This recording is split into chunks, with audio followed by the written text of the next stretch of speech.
Hello and welcome to the What's On podcast. This is episode 4. My name is Zachary. My name is Ryan.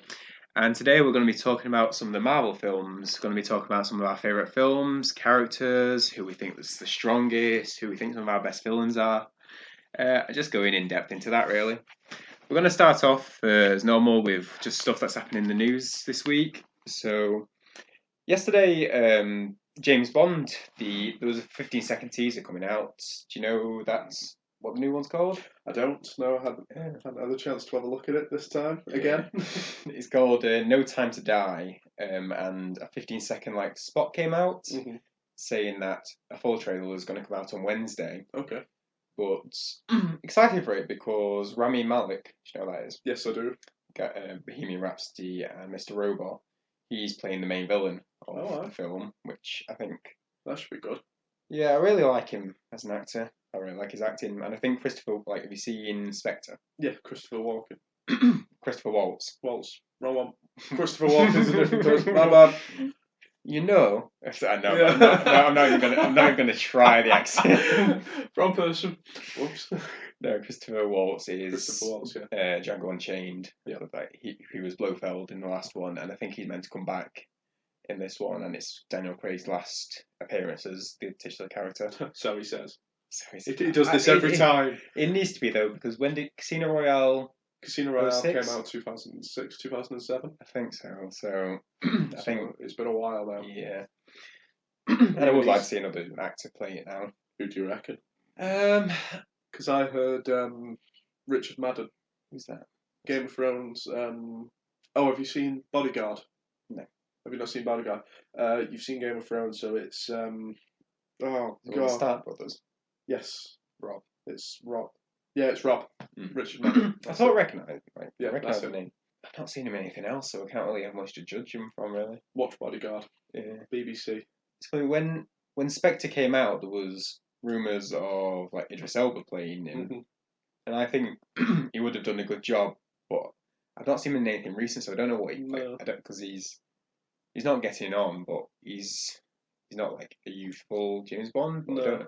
I think he'd still be really good for the role, but I've not seen what he looks like now. For me, I'd say that Richard Madden would do quite good for that because, if you see Bodyguard, it's a police drama and it's really good. He's done well and he is a good actor. I reckon he'd do good for Bond. So, funny couple of Star Wars thing that I've seen is they released, I think, the last Star Wars, last teaser thing.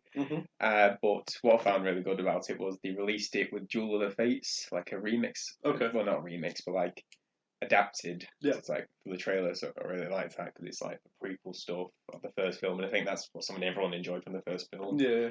Episode 1 rather than the first film, because obviously people will say, Episode 1, the first film was New Hope. It was A New Hope, yeah. But that and Darth Maul from Phantom Menace were great, and obviously Jar Jar was amazing. Oh yeah, was he? Was he indeed? He was incredible. He made the film. Yeah. He definitely replaced Chewbacca. Have you seen the stuff about the Mandalorian from Disney Plus? I haven't. No, I haven't had a chance to look at it just yet. I've heard stuff about it, but not a lot at all. I've not watched it, but just from being on social, kept seeing stuff about it, and there's a Baby Yoda character in it, and it's just been it's become the meme character. It has become a meme. And it's just hilarious. Yeah. It's just internet's just great sometimes, just taking stuff. Oh, and I thought this was really nice. There's a super fan who was from the UK, and I think he's dying from something. I don't know. Yeah. He's dying from some terminal disease, and the studio, Disney, took him to see an early screening of it. I did see that one. I have seen this part of the news. Yeah, so I thought that was really nice. Yeah, that was a nice touch. They've seemed to have done it. If I remember right, they've seemed to have done it for every Star Wars film. Yeah, I've heard it done before. I would hope it's done quite a bit, but in private. Yeah. I would hope so anyway. And then you just get one that's public. Yeah.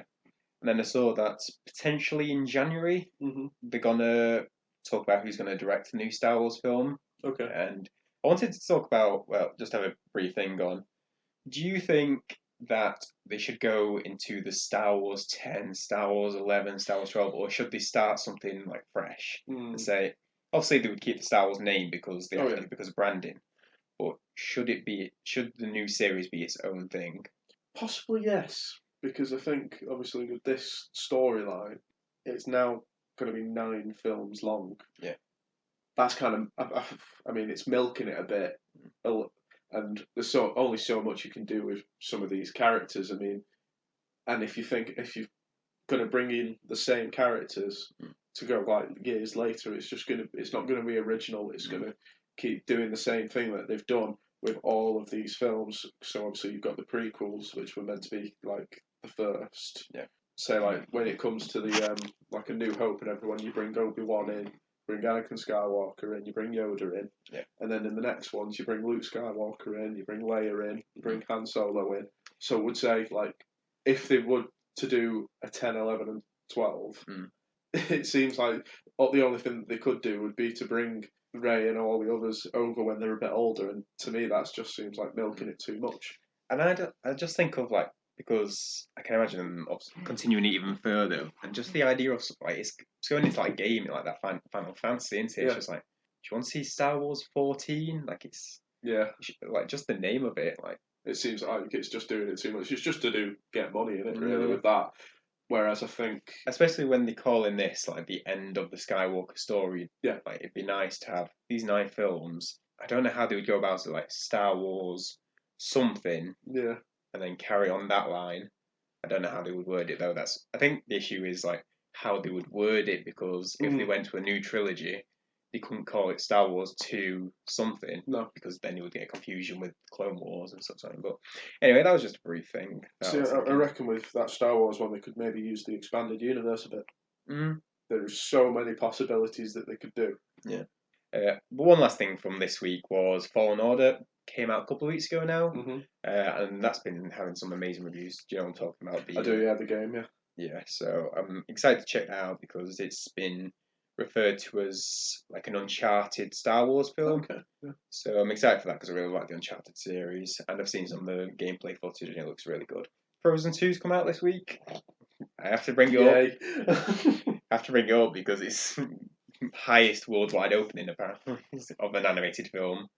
It was going to though, wasn't it? Oh yeah, because of the kids, Christmas. You say kids, but then it's just like there's like parents going, "Oh, I'm just bringing the kid," and secretly they're the one like with like. Well, when did the first one come out? That was a few years ago, wasn't it? Yeah, it's. I'm not sure. Because by the time, obviously, that you've got the kids now, they'll be. I'm sure it's been quite a few years. I think since 5 years, something like that. Or maybe not that long. I don't know. I thought it was 2013. That was 6 years ago. Yeah. So people are growing up. Witcher, we've mentioned that a couple of times. Early reviews are in. People have said that it's great, like the early reviewers. So we've been hyped for that for a bit. That's coming out soon, so hyped for that still. I mean, do you know about the DC television stuff? Like Flash, Arrow? Not really. It's not really taking my fancy, DC stuff.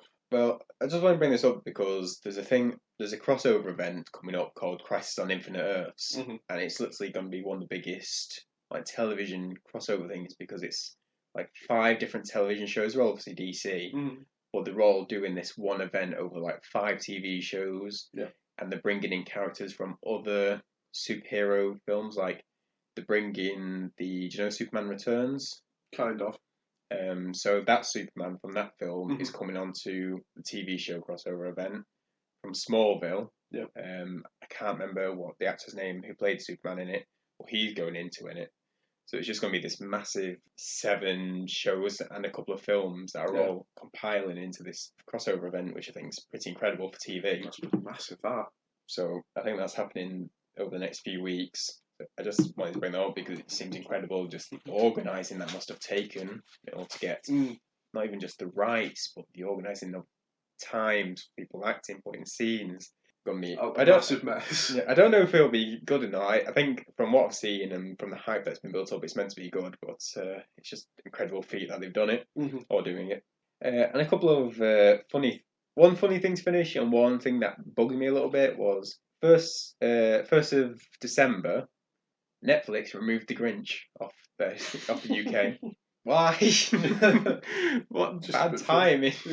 The only reason I saw that was because it was trending on Twitter. It was just like, Netflix, why you do this? Like, I don't get it. I don't know why they like. I know why they take it off and on again, but Yeah. that was just a perfect one. The other one was when I was researching like stuff that happened this week. I saw a news about. I mean, do you watch Black Mirror at all? But I really like Black Mirror, and I try and keep track of it. And season 6 is the next one. And there was this news article that was talking that had it open, like saying 2000, like season 6, bringing it out, saying information about it. But the article was literally saying, "Here's what we know about it. Yeah. We don't know anything about it. Here's who's playing. We don't know who's playing. When's it out? We can guess." And it's just like it's just an article to grab like. I know it's an article to grab attention. That's the point of an article, but it's just like There's nothing. it just bugs you. Like when Yeah. you go in, I've come to read this because I think there's some information you can use from it, but you've just done it to go. Well, we don't know anything, but here's a bit of text for you to read through and waste your time.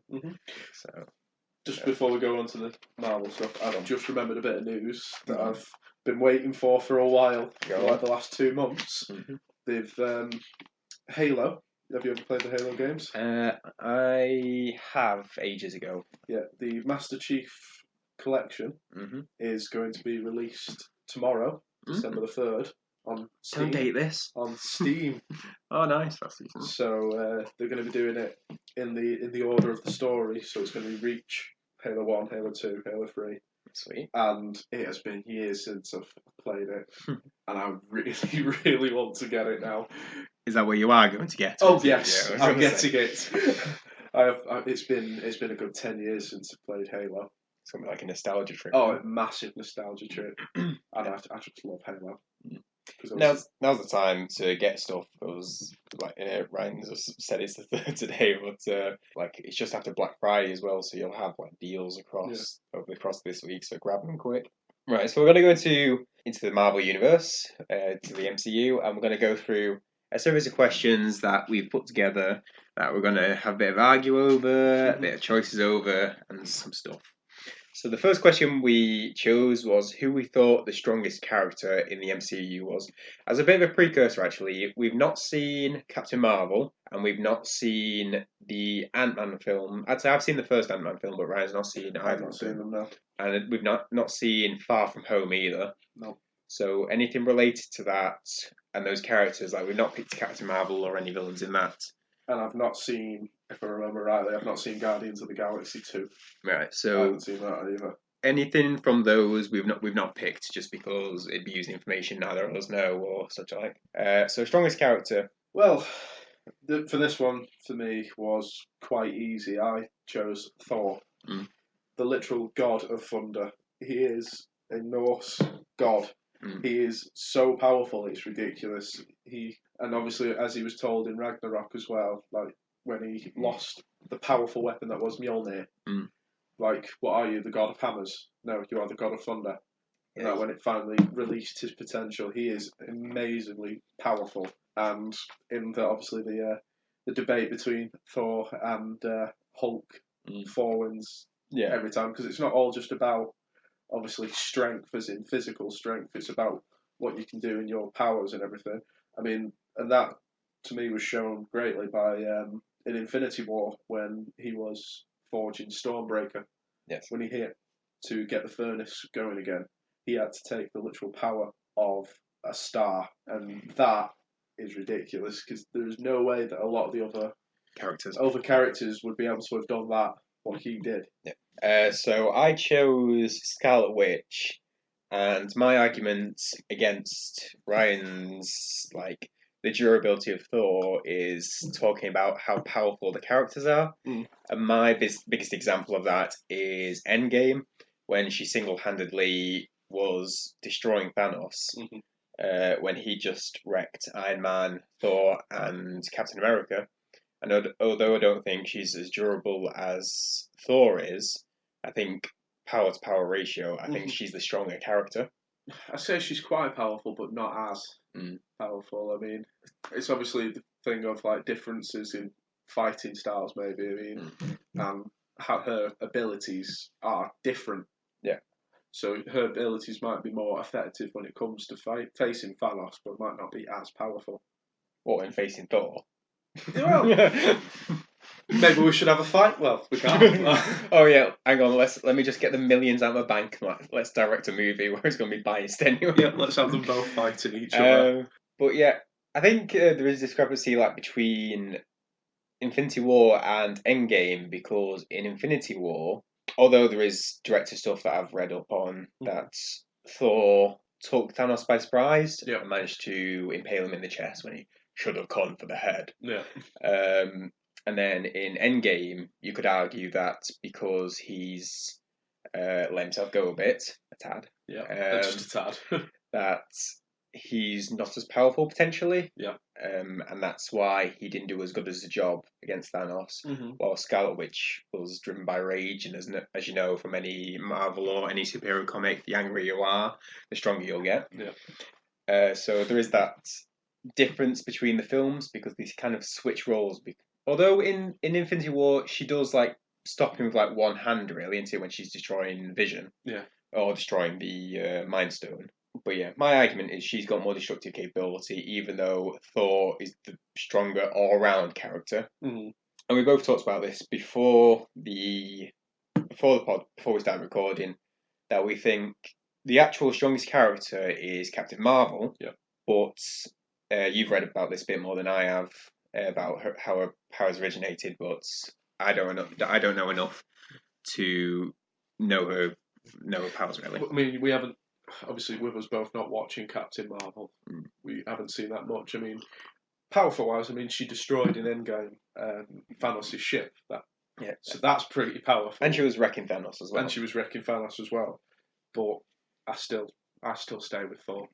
Definitely. What is that still with Captain Marvel and Sable? Yeah. Would you? Yeah, I mean, Captain Marvel, she is very, very powerful, but I haven't seen much of her. I mean, she's fought Thanos, but so is Thor. Yeah. Just in case, we'd have to wait and see if anything comes about of it. And this is again, we're just basing this off movies, because I imagine there's hundreds of comics showing where one's powerful than the other and all this and that. So we're just basing this off films just as a precursor after we've just gone through the whole thing. Yeah. Although one thing I find funny with, you talk about like God of Hammers and stuff, it's like God of Thunder doesn't really work, does it? It doesn't, no. It just made loud sounds. God of loud rumbling noises. Loud rumbling noises, no. So, yeah, that's our opinion. So, number 2, we're going to go into best villain of the series. You started on that one, didn't you? Yeah. So, I'll go. So, I thought it was Baron Zemo from Civil War. So, Baron Zemo was the one who orchestrated the conflict between the Avengers and caused it to break down, and he did that because during Age of Ultron his parents were killed, or his family was killed during the Sokovia fight with Ultron. And I thought he was the best villain of the MCU, because he's not this superpowered villain, he's not got this mastermind plan, he's just an intelligent strategic planner who's doing this to show people that these superheroes are dangerous, and just try and taking revenge on them for not taking like the human like this normal people into account. Yeah. And he's done this just because of our family. And I think just showing that the Avengers were very easy to manipulate, never mind that they've got superpowered or technology.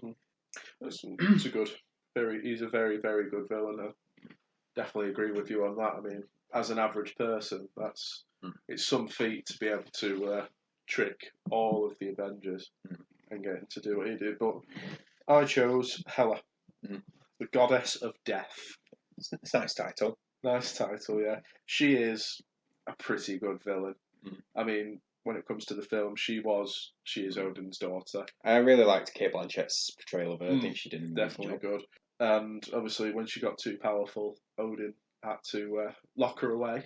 Hacks, I call hacks. Yeah, and she's wanted revenge ever since.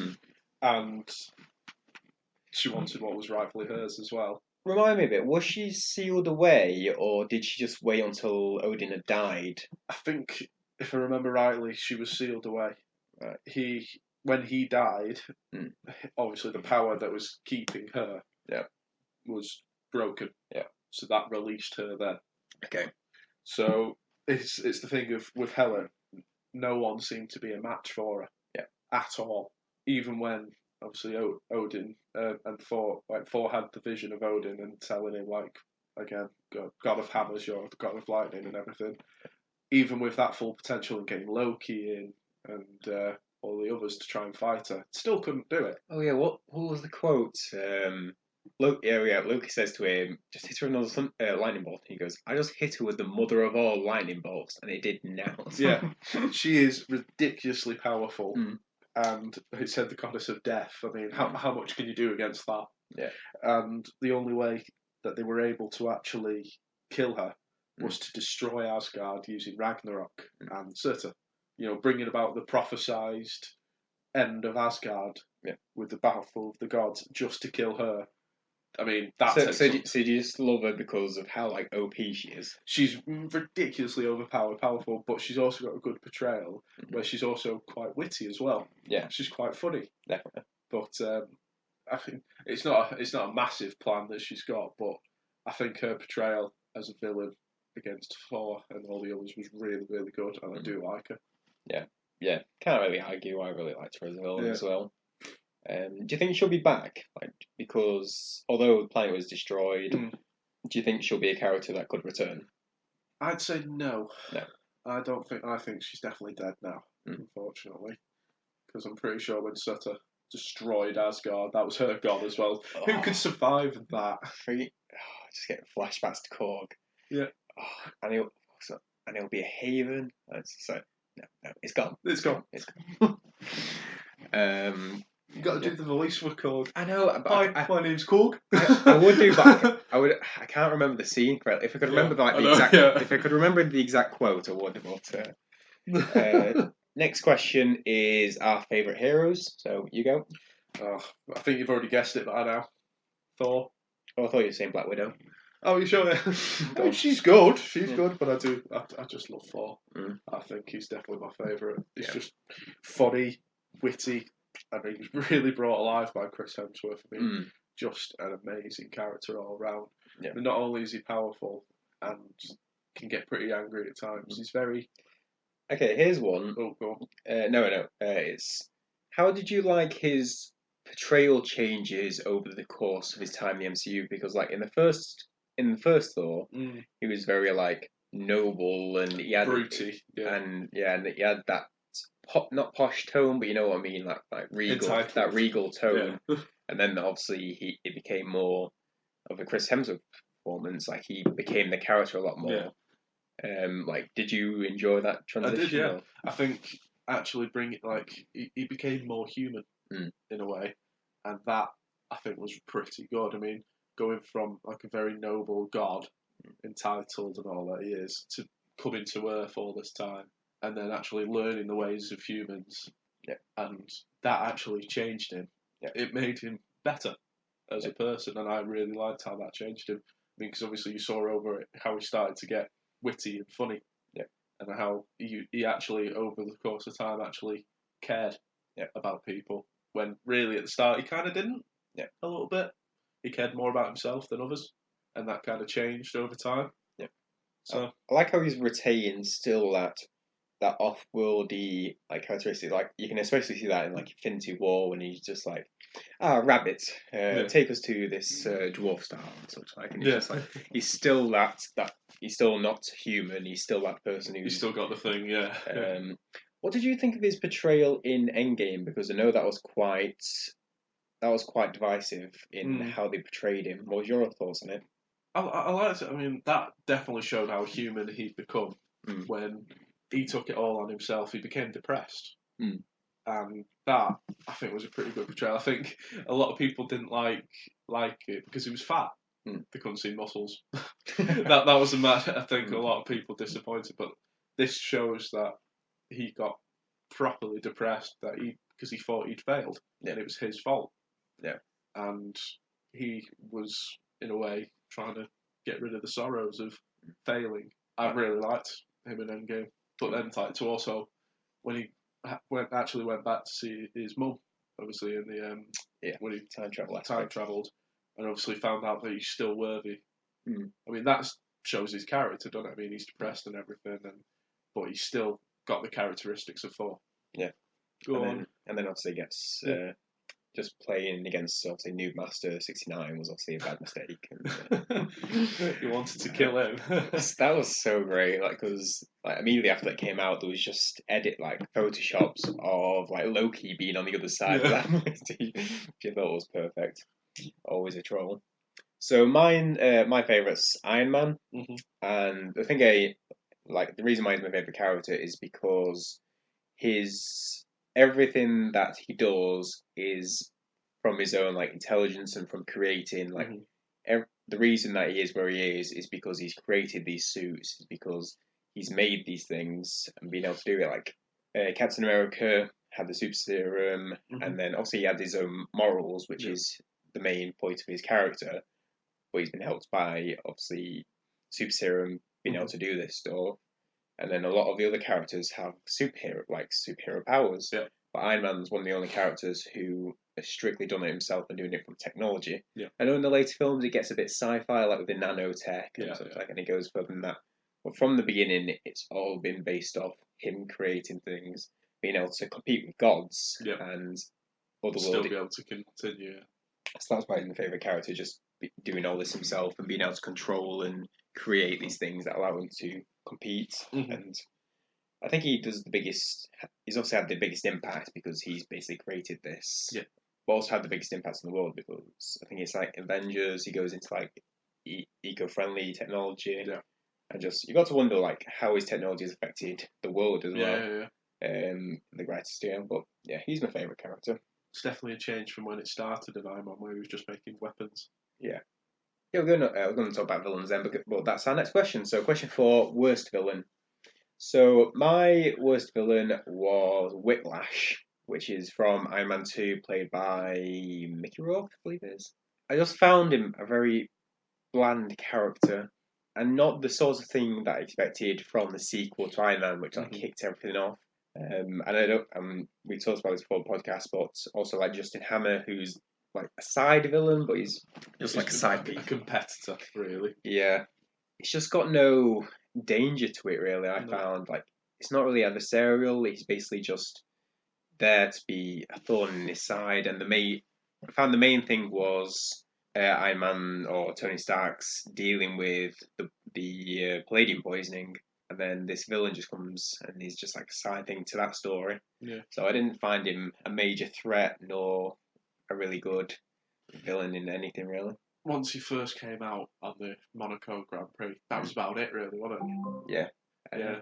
After that, there was nothing really that showed anything. Yeah. He was. They kind of underwhelmed Whiplash, really, didn't they, when it came to the movie? Yeah. Didn't use him quite as well. I think the performance was well done. I think Mickey Rourke did play him very well. I think just the character, like the script, wasn't very good. Right, well, mine. I know quite a few people won't like me for this, but I think it's Eric Stevens out of Black Panther. Or Killmonger. The old Killmonger. He obviously went against T'Challa to take over the throne of Wakanda. Yep. It was his father that got killed by T'Challa's father. Yep. When it was found out that his father was stole some vibranium, was trying to sell it. Yeah. Obviously to criminals and everything. I just felt, as much, I like the actor. Yeah. But I feel like the character, like, right, fair enough, he's special forces and everything, he's got good training with that. I just feel like he's a bit of a whiny kid. A massive whiny kid. Because he just wants what his cousin has. Yeah. He's just a bit jealous. I can't remember fully. Was the crown, the throne wasn't really rightfully his anyway, was it? He, because of the relation to his father had with the king, he had the right to challenge the rule. So that was the story, that he had the right to challenge for the leadership of the kingdom. But it's still, that still seems like a bit of a whiny kid thing. Oh, he's the king, why can't I be the king? And then his entire power was around getting a Black Panther suit, wasn't it? I mean, one of the points that he came with was he thought, obviously he was doing it from a criminal aspect. Yeah. But one thing he came to it was saying that Conda's being very selfish. They're keeping all the resources for themselves, and they don't help anyone outside their boundaries. And he came to him saying, there's tons of people out there in the world that you could have helped, and you're just sitting back and doing nothing, even though you could do something. I mean, that's fair, but I feel like his character was just a bit moany, just doing things because he can. Just a bit of a strange one. It just didn't flow right with me. No. I know a lot of people enjoyed the character. But this is a subjective thing, because I know a lot of people find him like their favourite villain. One thing I was going to bring up was when I was looking into villains, such like all three Iron Man films, I found didn't really have any decent villains. Because it was Obadiah Stane, who was the Ironmonger. Yeah. Ironmonger. The second one was Whiplash, and the third one was Mandarin quotation marks, because I know the Mandarin's a lot of different character in the comics.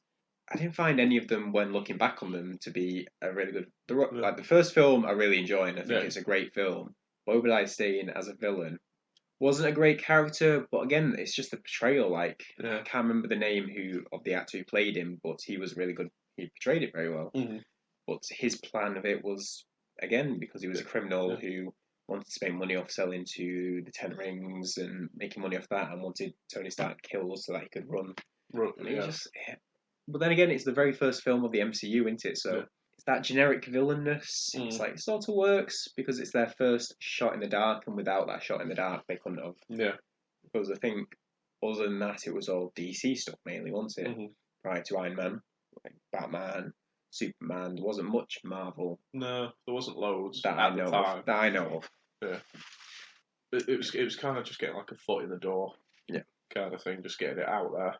And I do miss some of the old practical quotation marks effects, like when you could see the Iron Man's suit being assembled around him. Then later on, they just go stick a button on. Yeah, he's on. It's done. So, question 5 is going to be: what was our favourite film? Well, my favourite film was definitely Ragnarok. This was kind of like when it moved from the other serious films. This was like one of those films that was genuinely funny. And I really, really enjoyed Ragnarok and all the characters that were in it. And with it being so funny, I just had a good laugh the whole way through. Every part of it was good. And it was also that it did have a good plot as well. Some of the characters that were brought in were really, really good. I mean, you got Sutter, you got Korg, the Grandmaster. That was a pretty funny part. Jeff Goldblum. Yeah. The man, the myth, the legend, Jeff Goldblum. I mean, I just love Ragnarok. It's definitely my favourite film of the MCU. If there was one film that I could just keep watching from the MCU, it would definitely be Ragnarok, and I wouldn't get bored. I don't think there's been another film series that I can think of that's had such a different tone shift between sequels. Like the first sequel to Thor was Thor: The Dark World, which was this it attempted to be this dark, gritty, dark elves, this before the universe, like this very dark showing of like the Asgardians, and then Thor Ragnarok comes left field and just go, okay, we're going to do a comedy. Yeah, we're going to make it really funny. Here you go. And we're going to make music from decades ago be very popular. What's the one on the bridge scene? It's Valhalla, isn't it? Like, what the name of the song? Something like that. I can't remember what it was called. What? I think I know which one. Ice and the Snow and the Lightning Storm. Yeah, it's Led Zeppelin. What's the song name? I can't bloody remember that. I can't remember. I'm sure it's Led Zeppelin.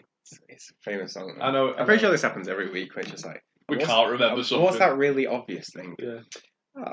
Definitely sure it's Led Zeppelin. I'm sure. Yeah, I think it's Led Zeppelin as well. But I can't remember what it's called. I can't remember what it was called, but it's a good film, isn't it? What was yours? So my favourite was Infinity War, which I know might be considered like a very standard choice because it's a big it's an Avengers film, which I really enjoyed Infinity War because it wasn't an Avengers film, it was a Thanos film with the Avengers, and having all the characters be in the film but also separated. Like you have the story with Captain America and his group, like Bucky and Black Widow, all separated. You know, like the Wakanda story. Then you had Thor and the Guardians of the Galaxy. Yep. And then you had like Doctor Strange, Tony Stark. I found it being a 3-hour movie. Like having it all separated made it a very easy and very enjoyable watch. Yeah. and the film being so character focused towards Thanos because we'd had glimpses of him through cameos and post credit scenes, and then this was the first opportunity to really like put some character into him, and they just nailed it by having the entire film focused on him, and it came up with him being not a sympathetic character, but you could understand him, like which I think any good villain is one that you can see their perspective, even if it's horrific, like it's killing trillions of people. I can see his motive You can and see his understand motive. You can understand him. You can empathise with him, but you also think, "What a mad son of a bee!" It's in theory, it's a good idea.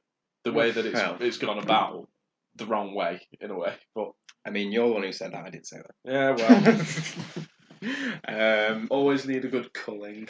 But I just really enjoyed the film. It's great character, great focus, and they did something that many films wouldn't be able to do, which is finish on a dark note. Yeah. Finish it at the credits where it's like everyone's dead or half people are dead, and people like the credits start going and they're going, hang on a minute, this is a hero's film. Like, where's the good rising?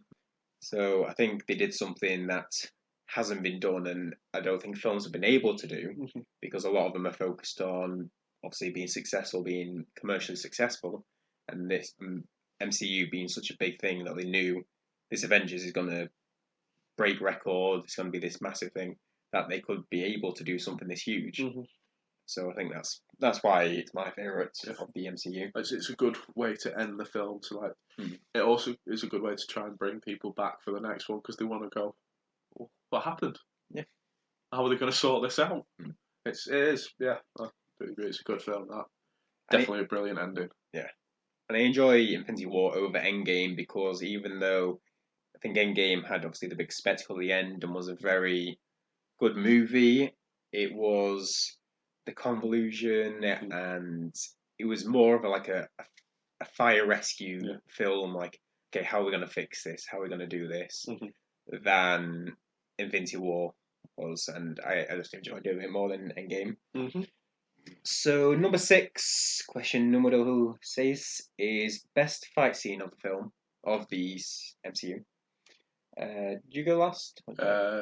Yeah, I went first. So mine was during Infinity War, and it was the battle when it's Thanos via the Guardians of the Galaxy, Iron Man, Spider-Man, and Doctor Strange, because it was the first demonstration of how strong he was, being able to battle numerous people, and not even just to try and beat him, but just try and take his glove off him was that difficult. The visual effects were great, especially with the Doctor Strange aspect when it's one-on-one.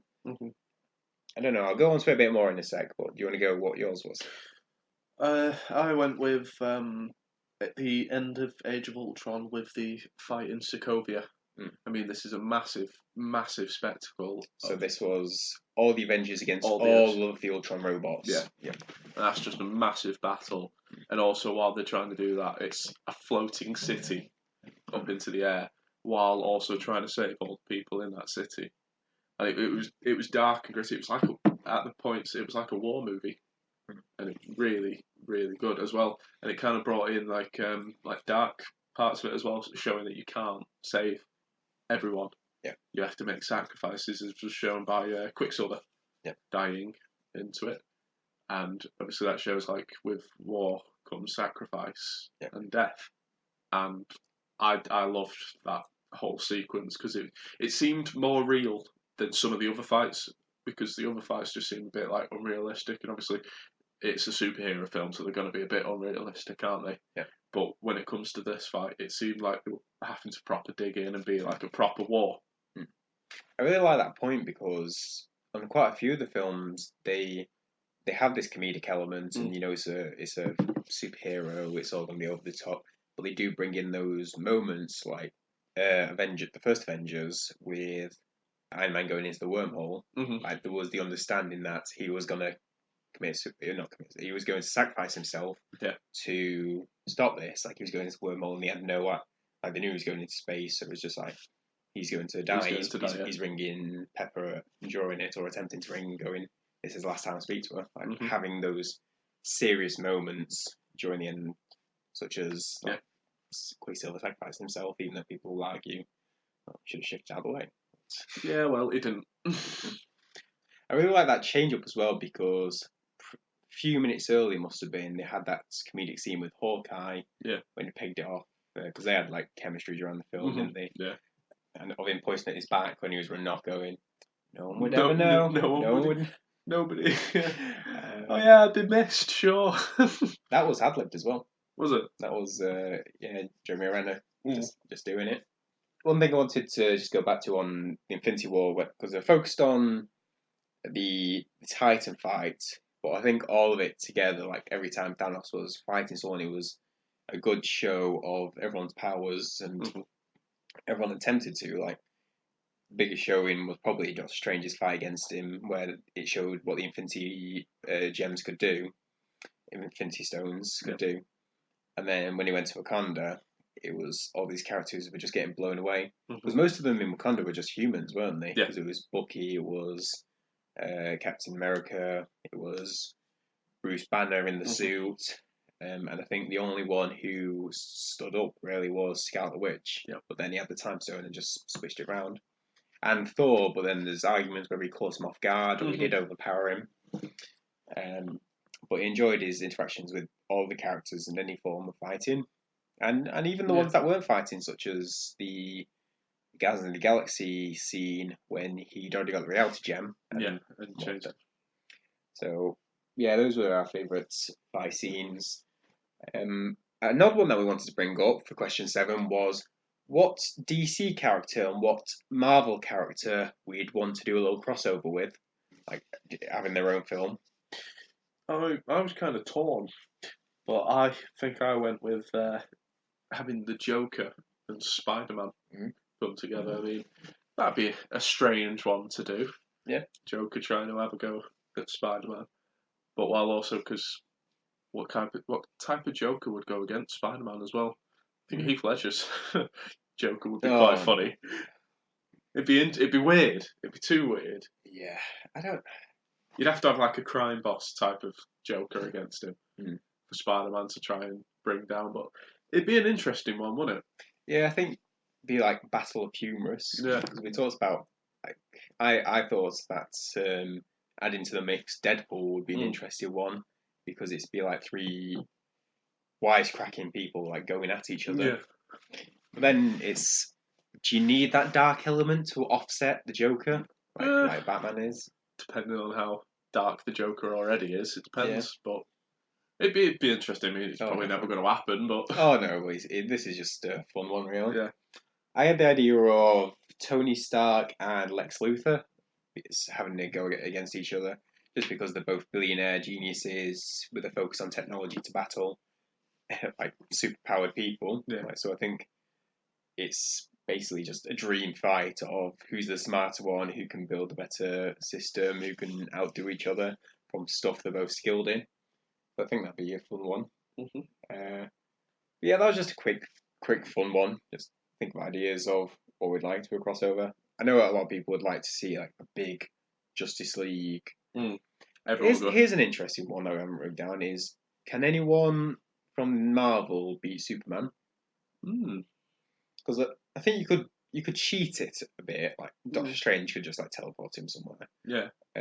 But someone could outdo him. I don't think there is really. There's not many, like could 4, depending. I don't think so. Scarlet Witch. I don't think so either, really. All the humans, not a chance.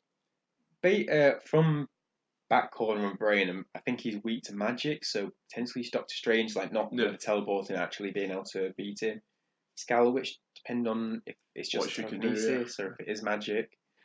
I don't know, it's just an odd one. I think I heard someone else talking, saying that if there was a comic book character from all comic books, who would be the strongest? And someone said Dr. Manhattan from Watchmen, and literally no one could think of anyone else who could beat him.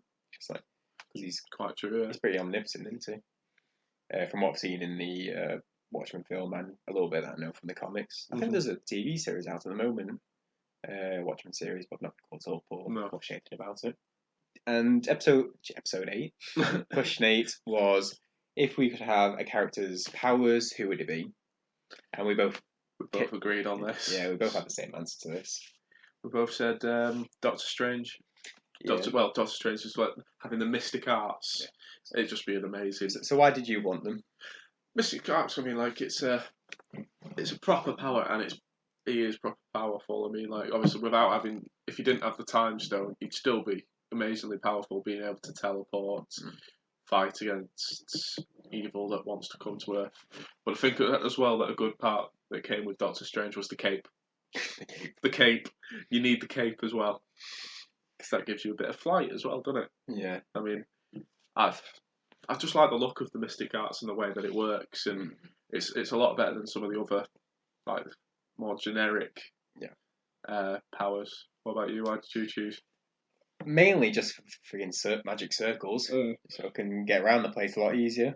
But it's also like everything else isn't really useful, really. Like, sure, if you had Thor's powers, it'd be interesting, but what would you really do with them? Well, you'd have to fight someone.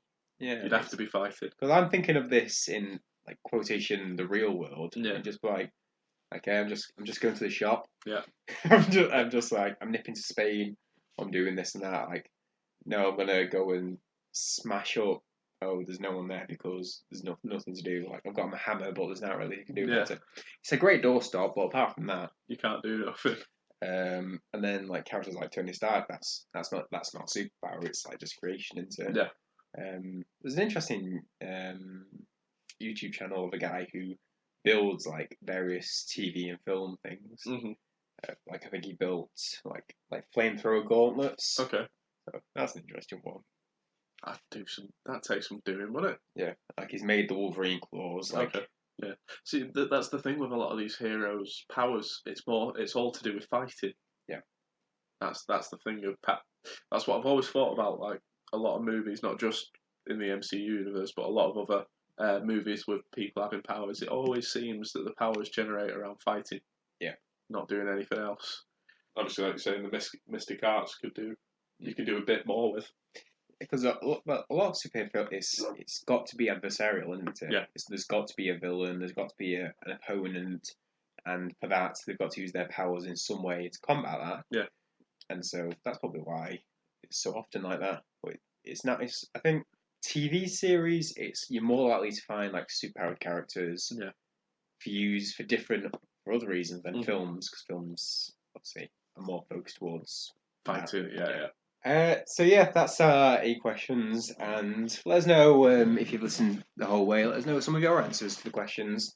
But that's pretty much it from us. Is there any other things to do with Marvel, you reckon?